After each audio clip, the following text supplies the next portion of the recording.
her. This is The Sit Down, and I'm joined by the stars of The Handmaid's Tale, Amanda Brugel and Madeline Brewer. Thank you so much for joining us. Thank you. You're welcome. Yeah, and making sense of this big orange couch, you know, doing it all out here. I want to start with this tweet from Vinnie Montoya.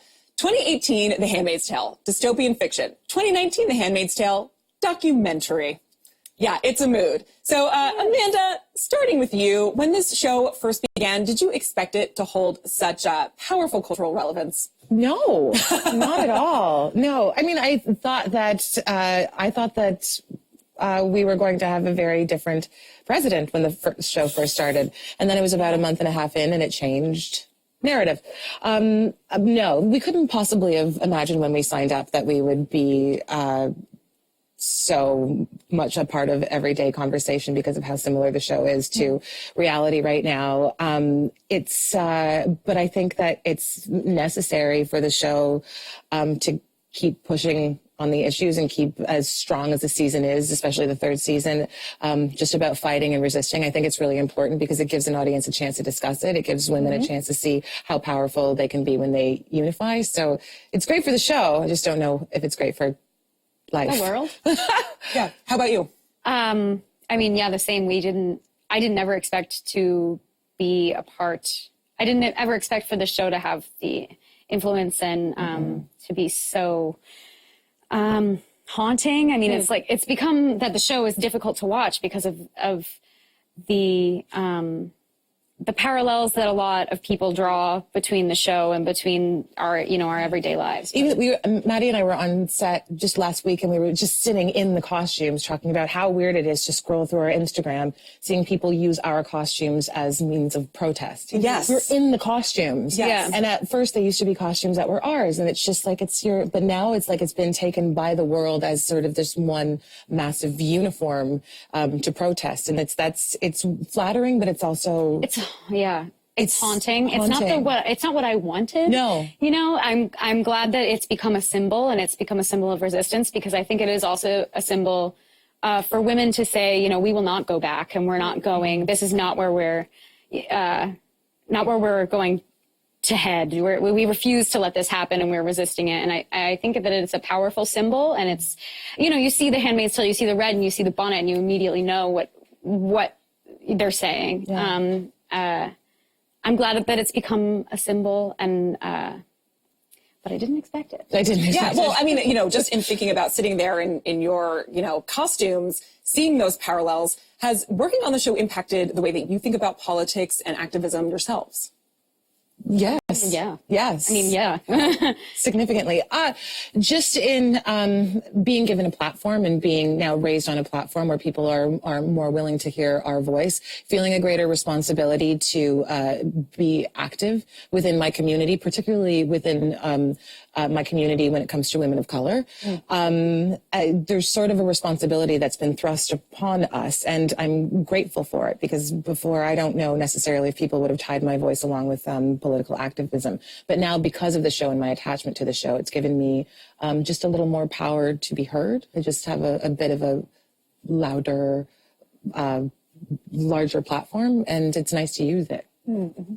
Yeah, I mean, everything that you said. But also, if I can add anything to that, it is just that it's given me a much larger appreciation for women and being a woman, I guess, and recognizing that sisterhood has always been, you know, I was definitely raised as like with a powerful female figures in my life, but it's really given me an appreciation and respect for, you know, all the women that have come before and the women that will come after. And yeah, I don't know how to end sentences. It's all just good. Let them I don't either. I'm just so riveted by out. Everything you're saying. So I'm like, yes, please keep on talking to me more. Well, I do want to get a little bit into more of this season. Amanda, I've read an interview where you said you had a moment last season where you got one of the scripts and it really stopped you dead in your tracks. I think you may have been on vacation or something. Yeah. Have there been any moments where you have gotten the scripts or at table reads where you were really shocked by what was in the story, where there was something that surprised you, or anybody else? This season, I would say more than ever this season, 3 times, where I thought that maybe I was sent a prank version or I was sent like a stunt version. Yeah. There were 3 times. Specifically, there's one in the middle and things changed. And I'm glad things changed because I was like, oh, I don't know if this is gonna work out. Wait, hold on. So who is sending you this prank script? Is it so that you don't No, I get it. We get it from production. Okay. Like it's a real script. It's a real script. Watermarked. Okay, But yeah. then I thought maybe it was Lizzie being silly or prank because it was such a left. And this show takes a lot of hard lefts. Yes. But it was so odd to me. So there was one. And then the finale for this season, the finale is the one. this one. It's insane. Yeah. Okay. Insane. I am like bracing.